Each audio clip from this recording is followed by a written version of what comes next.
இன்னைக்கு ஜனநாயகன் ரிலீஸ்க்கு வர எதிர்ப்பை விட பல மடங்கு அதிகமா எம்ஜிஆருக்கு ஒரு படத்துக்கு வந்ததும் அதுக்கு திருப்பி எம்ஜிஆர் பண்ணின சம்பவமும் இந்த ஜெனரேஷனுக்கு தெரிஞ்சிருக்க வாய்ப்பில்லை. 1972 எம்ஜிஆர் டிஎம்கேல இருந்து பிரிஞ்சு வந்து ஏடிஎம்கேவை ஸ்டார்ட் பண்ணனதும் மக்கள் கிட்ட இருந்து வந்து ஏகோபித்த ஆதரவை பார்த்து அதிர்ந்து போனாங்க திமுக இருந்தவங்க. இப்போ இருக்கிற நிலைமையில அடுத்த எலெக்ஷன் எப்போ வந்தாலும் எம்ஜிஆர் தான் ஜெயிப்பாருங்கிறது கன்ஃபார்ம் ஆன மாதிரி ஒட்டுமொத்த தமிழ்நாடு எம்ஜிஆர் பக்கம் நின்னுச்சு. அந்த சமயத்துல தான் மிகப்பெரிய பொருட்செலவுல எம்ஜிஆர் நடிச்சு உலகம் சுற்றும் வாலிபன் படம் 1973 ரிலீஸ்க்கு தயாராச்சு. கிட்டத்தட்ட ஒட்டுமொத்த தென்னிந்தியா சினிமா இண்டஸ்ட்ரிக்குமே சென்னை தான் ஹப்பா இருந்த சமயம். எல்லா லாங்குவேஜ் படங்களோட போஸ்ட் ப்ரொடக்ஷனும் இங்க தான் நடக்கும். அப்படி இருந்த டைம்ல உலகம் சுற்றும் வாலிபன் படத்துக்கு தியேட்டர்களுக்கு அனுப்ப பிரிண்ட் போட திமுக இருந்து அத்தனை தடைகள் வந்துச்சு. எவ்வளவோ ட்ரை பண்ணியும் முடியாம எம்ஜிஆர் மும்பைக்கு போய் பிரிண்ட்களை போட்டு தமிழ்நாட்டோட ஒவ்வொரு ஊருக்கும் மாட்டு வண்டிகள் மூலமாகவும் வேன்கள் மூலமாகவும் யாருக்கும் தெரியாம தியேட்டர்களுக்கு பட பிரிண்ட்களை கொண்டு போய் சேர்த்தாரு. அதுலயும் சில பிரிண்ட்கள் திமுக காரங்களோட கண்ணில் பட்டு அங்கங்க வச்சு எரிச்சிட்டாங்க. இத்தனை தடைகளையும் தாண்டி எல்லா தியேட்டர்களுக்கும் பிரிண்ட்களை கொண்டு போய் ஒரு வழியா சேர்த்தாரு எம்ஜிஆர். திமுக ஆதரவாளர்களால நிறைய தியேட்டர் ஓனர்களுக்கு மிரட்டலும் வந்துச்சு, இந்த படத்தை ரிலீஸ் பண்ணினா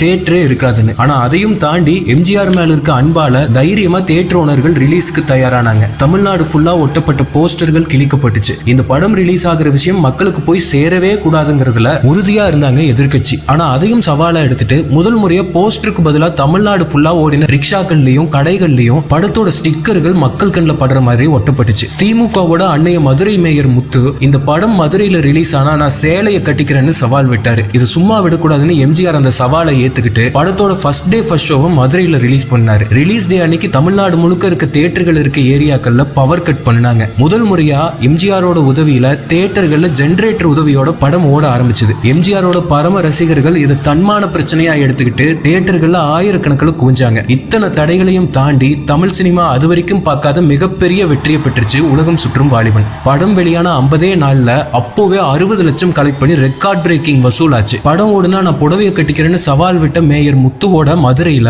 படம் 175 நாள் ஓடிச்சு. எம்ஜிஆர் ரசிகர்கள் முத்து வீட்டுக்கே போய் சேலைகளை கொடுத்துட்டு வந்து பரபரப்பை கிளப்பினாங்க. அடுத்து 1977 வந்துச்சு எலெக்ஷனு. பெருவாரியா வெற்றி பெற்று கலைஞர் ஆட்சி கட்டில இருந்து இறக்கி சிங்கநடை போட்டு அரியாசனம் ஏறினாரு எம்ஜிஆர். அதுக்கப்புறம் சாக வரைக்கும் அவர் தான் தமிழ்நாட்டோட சிஎம். காலங்கள் ஓடிச்சு. வருஷம் 2026 அதே திமுக கலைஞரோட வாரிசு ஸ்டாலின் முதலமைச்சர். மக்களோட ஏகோபித்த ஆதரவுல கட்சி ஆரம்பிச்சிருக்கிற தளபதியோட ஜனநாயகனுக்கு அத்தனை தடைகள். திருப்பி வரலாறு திரும்புமான்னு காலம் தான் பதில் சொல்லணும்.